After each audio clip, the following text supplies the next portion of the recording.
Hola, mi nombre es Juan Felipe Orejuela y en este video vamos a hablar sobre las imágenes de contraste de fase por resonancia magnética. La señal de resonancia magnética tiene tres componentes: frecuencia, amplitud y fase.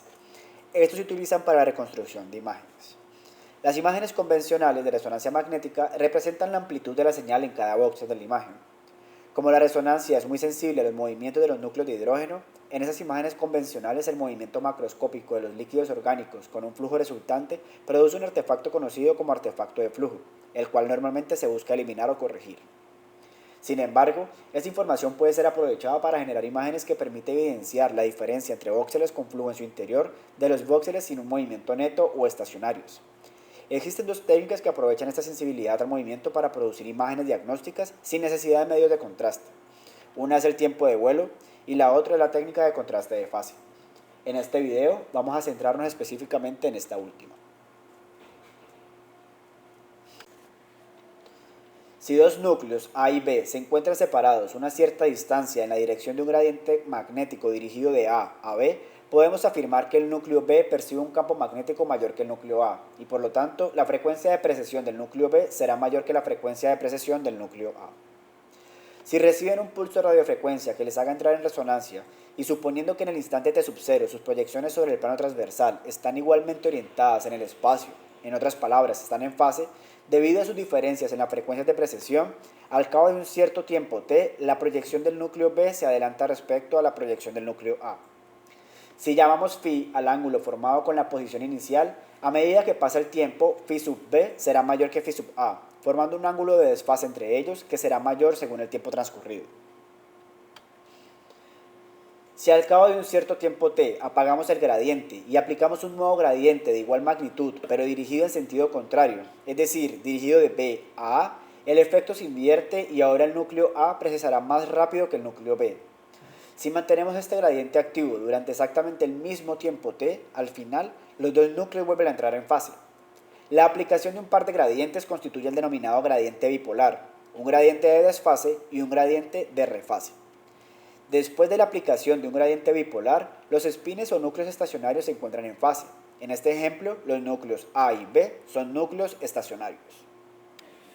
Por otro lado, si un núcleo C es móvil y se mueve de A a B, al cambiar el valor del campo magnético que percibe a lo largo de su trayectoria, no logra repasarse al llegar a B con los espines estacionarios, por lo que acumula un desfase que depende de la velocidad con que se mueve. Este desfase es conocido como desfase de flujo. Pero la velocidad no es el único factor importante, sino que el desfase de flujo depende además del valor, la forma y el tiempo de aplicación del gradiente bipolar. Esta dependencia se suele representar como la función m llamada primer momento del gradiente, es decir, phi es igual a la velocidad por la constante giromagnética y el primer momento del gradiente. Cuando indicamos que después de aplicar un gradiente bipolar tenemos un desfase de phi grados, nos referimos a que sobre el plano transversal el vector spin del núcleo de hidrógeno móvil forma un ángulo de phi en relación a la dirección de los espines estacionarios. Un gradiente bipolar que produzca un desfase de phi positivo indicará, por ejemplo, que los espines móviles se han adelantado en sentido horario.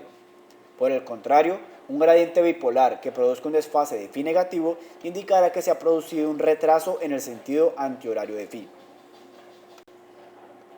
Para una determinada velocidad constante, variando el valor de los gradientes bipolares aplicados, podemos ir aumentando el desfase de phi. Pero cuando sobrepasamos el valor de 180 grados, se produce una incertidumbre en la interpretación de la señal. Supongamos que aplicamos un gradiente bipolar que produce un adelantamiento horario de 270 grados. La señal podría ser interpretada como si se hubiese aplicado un gradiente bipolar que produjera un retraso antihorario de menos 90 grados.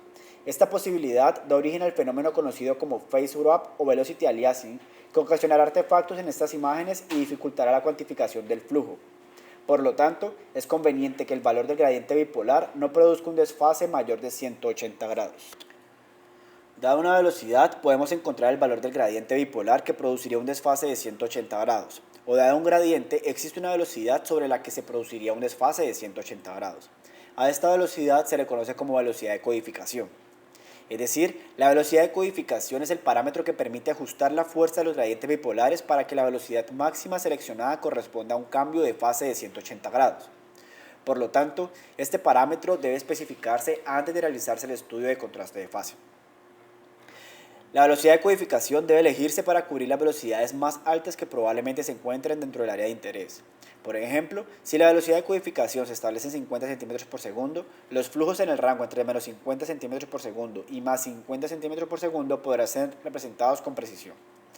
La configuración de este parámetro es fundamental para el rendimiento adecuado, pero generalmente solo se puede estimar ya que su valor óptimo no se conoce de antemano. A menudo, un estudio se repetirá utilizando 2 o 3 velocidades de codificación diferentes según las velocidades típicas esperadas. Si la velocidad de codificación se define muy alta, el rango de flujos de la imagen será limitado, ya que las pequeñas diferencias de velocidad y flujo no se podrán distinguir y las estructuras con flujo lento pueden ser imposibles de ver. Por otra parte, si la velocidad de codificación se selecciona muy baja, es posible que se produzca el efecto de aliasing descrito anteriormente, donde los flujos más rápidos no se representarán de manera adecuada. Por ejemplo, si el valor elegido es 50 centímetros por segundo, el gradiente bipolar se ajusta de modo que a flujos de 25 y 50 centímetros por segundo se le asignen fases de 90 y 180 grados respectivamente. Si la velocidad real es 75 centímetros por segundo, este flujo se mapeará a 270 grados, un valor que no se puede distinguir de un cambio de fase de menos 90 grados. En lugar de representar el flujo de 75 centímetros por segundo como su velocidad real, la computadora le asignará un flujo de 25 centímetros por segundo en la dirección opuesta. Por lo tanto, la estimación adecuada de la velocidad de codificación es fundamental para el éxito de esta técnica. Como regla general, se recomienda elegir este parámetro aproximadamente un 20 o 25% más alto que la velocidad máxima de flujo esperada. Una forma de representación de estas imágenes son aquellas sensibles a la dirección del movimiento y se agrupan bajo el nombre de imágenes de contraste de fase. En ellas, las estructuras pueden aparecer más o menos brillantes o más o menos oscuras de acuerdo a la dirección del flujo. El movimiento en la dirección del gradiente mostrará un desfase positivo y se representa por señal de alta intensidad.